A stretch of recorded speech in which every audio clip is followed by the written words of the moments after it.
Hello guys, welcome back to another video. तो guys आज का ये वीडियो थोड़ा स्पेशल होने वाला है क्योंकि आज मैं आपको बताने वाला हूँ top 5 B pharma college in Greater Noida. क्योंकि आप लोग बहुत ज़्यादा कमेंट करते हो कि भाई हमें बी फार्मा कॉलेज में एडमिशन लेना है, तो कोई कॉलेज बताओ जिसमें मैं आराम से एडमिशन ले सकूँ और वहाँ पर प्लेसमेंट भी अच्छी खासी हो जाए। तो आज के इस वीडियो पे हम इन्हीं सब चीज़ों पे डिस्कस करने वाले हैं। तो उससे पहले मैं आपको बता दूं कि अगर ये वीडियो कोई बीटेक का स्टूडेंट देख रहा है तो उसके लिए भी हेल्पफुल होगा, क्योंकि आज मैं बताने वाला हूं कि आप अपने लिए एक सही कॉलेज कैसे चूज कर सकते हैं। तो इस वीडियो को आप लास्ट तक देखते रहिए ताकि आपको एक सही आइडिया लग जाए कि आप एक सही कॉलेज कैसे चूज कर सकते हैं। तो चलिए वीडियो शुरू करते हैं। तो देखो यार, इस वीडियो में आपको ये नहीं बताने वाला हूँ कि फर्स्ट नंबर पे ये कॉलेज है, सेकंड नंबर पे ये कॉलेज है और थर्ड नंबर पे ये कॉलेज है, और ये सब जान करके आप एक डिसीजन ले लें कि मुझे इसी कॉलेज में एडमिशन लेना है।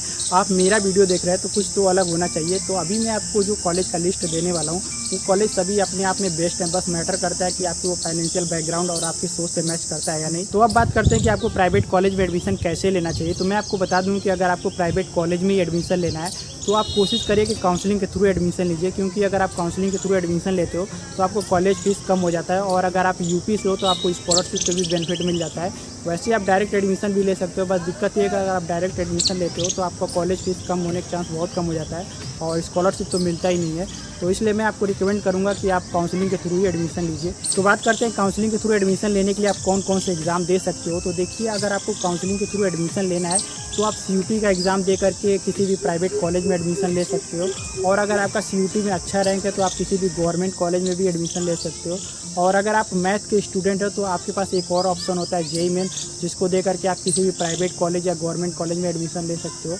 तो इस तरह से आप यहाँ पे आराम से काउंसलिंग के थ्रू एडमिशन ले सकते हो। एक बात और, बहुत लोग कमेंट करते हैं कि भाई मैंने CUT का एग्ज़ाम दिया था, JEE मेन का एग्ज़ाम दिया था, तो मेरा इतना रैंक है, फिर भी कॉलेज वाले मुझसे डोनेशन मांग रहे हैं। तो मैं आपको बता दूं कि अगर आपसे कोई भी कॉलेज डोनेशन मांग रहा है तो उस कॉलेज में आप एडमिशन ना ही ले तो आपके लिए बेहतर होगा, क्योंकि यार कॉलेज का फीस ही इतना ज़्यादा होता है, ऊपर से आपको डोनेशन भी देना पड़ेगा, थोड़ा सा मुश्किल हो जाता है। और अगर आपका फाइनेंशियल बैकग्राउंड वीक है तो आपके लिए और आपके फैमिली के लिए थोड़ा सा हेक्टिक हो जाता है, क्योंकि यार हर साल ही आपको फ़ीस पेमेंट करना होता है, और ऊपर से आप जो बाहर PG हॉस्टल में रहते हो उसका भी चार्ज देना पड़ता है। वैसे ही ग्रेटर नोएडा थोड़ा सा महंगा शहर है, तो आप एडमिशन लेने से पहले इन सब चीज़ों का जरूर ध्यान रखना। तो अब बात करते हैं भाई, इन सारी चक्करों में अगर हमें हमारे पसंद का ब्रांच नहीं मिलेगा तो फिर हम क्या क्या कर सकते हैं।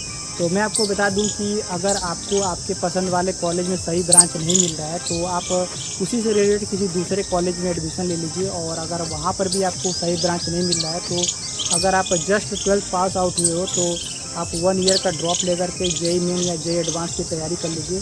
क्योंकि यार मैं बायो वालों को तो बी फार्मा मिल जाता है, बट दिक्कत ये होता है मैथ वालों की कि इसमें ब्रांच बहुत सारे होते हैं, तो किसी को उनके पसंद का ब्रांच नहीं मिलता है। तो अगर आपके पसंद का ब्रांच नहीं मिल रहा है तो आप 1 ईयर का ड्रॉप लेकर के JEE मेन या JEE एडवांस की तैयारी कर लोगे तो मे भी आपका नेक्स्ट ईयर गवर्नमेंट में हो जाए। और अगर आपका नहीं होता है गवर्नमेंट में तो यही कॉलेज, जिस कॉलेज में आपको एडमिशन लेना है, इसी कॉलेज में आप काउंसलिंग के थ्रू एडमिशन ले लेना, और यहाँ पर आपका जब काउंसलिंग के थ्रू एडमिशन लेते हो तो आपका कॉलेज का फ़ीस भी कम हो जाता है।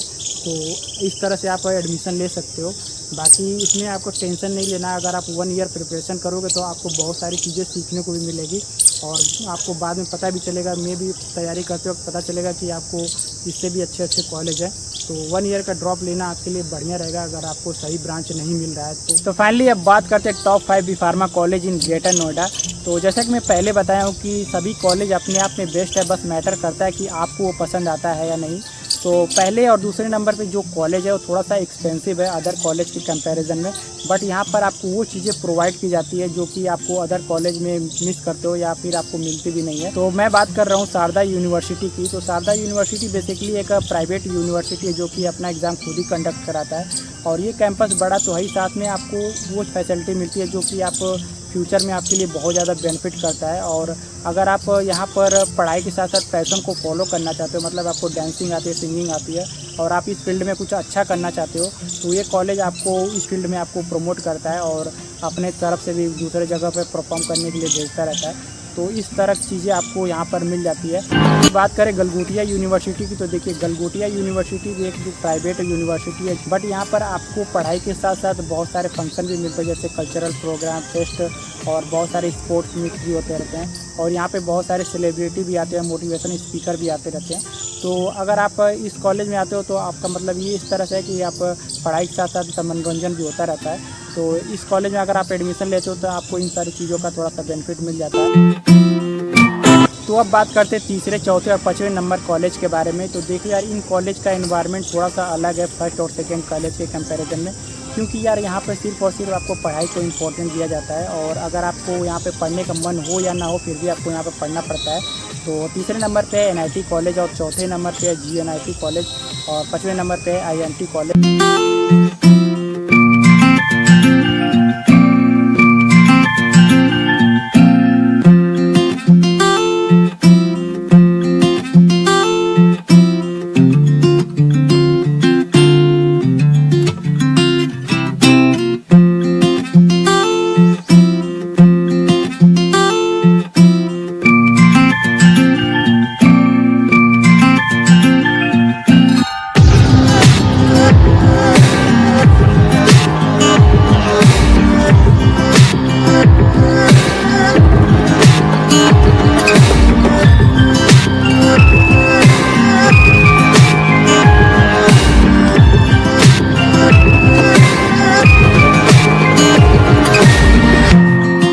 बात ये है कि अगर आप एडमिशन लेकर के सिर्फ और सिर्फ पढ़ाई करना चाहते हो, अदर कोई डिस्ट्रैक्शन नहीं चाहिए, तो आप इन कॉलेज में ज़रूर एडमिशन लेना। क्योंकि अगर आप शारदा यूनिवर्सिटी या गलगोटिया यूनिवर्सिटी में एडमिशन लेते हो तो आपको वहाँ पे बहुत सारे फंक्शन होते रहते हैं, फेस्ट होते रहते हैं, तो इन सारे डिस्ट्रैक्शन को आपको फेस करना पड़ेगा।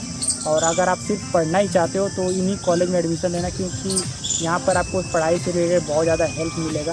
और ऊपर की यूनिवर्सिटी में आपको एडमिशन लेने का कोई मतलब नहीं, क्योंकि आपको वहाँ पे एक्स्ट्रा फीस भी चार्ज करना पड़ेगा, तो उसका कोई मतलब नहीं है अगर आप सिर्फ पढ़ाई करना चाहते हो तो आई होप आपको समझ में आ गया होगा कि आपको किस तरह से कहाँ पे एडमिशन लेना है। अगर आप किसी कॉलेज में एडमिशन लेना चाहते हो तो उस कॉलेज में एडमिशन लेने से पहले कैंपस ज़रूर विज़िट कर लेना, क्योंकि अगर आप कैंपस विज़िट करते हो तो आपको सही तरह से सही नॉलेज मिल जाएगा, जो कि आपको ना गूगल पे यूट्यूब पे नहीं मिलेगा। वो आपको सिर्फ यहाँ पर आओगे तभी आपको एक्सपीरियंस करोगे कि यहाँ पे किस तरह का एनवायरनमेंट है।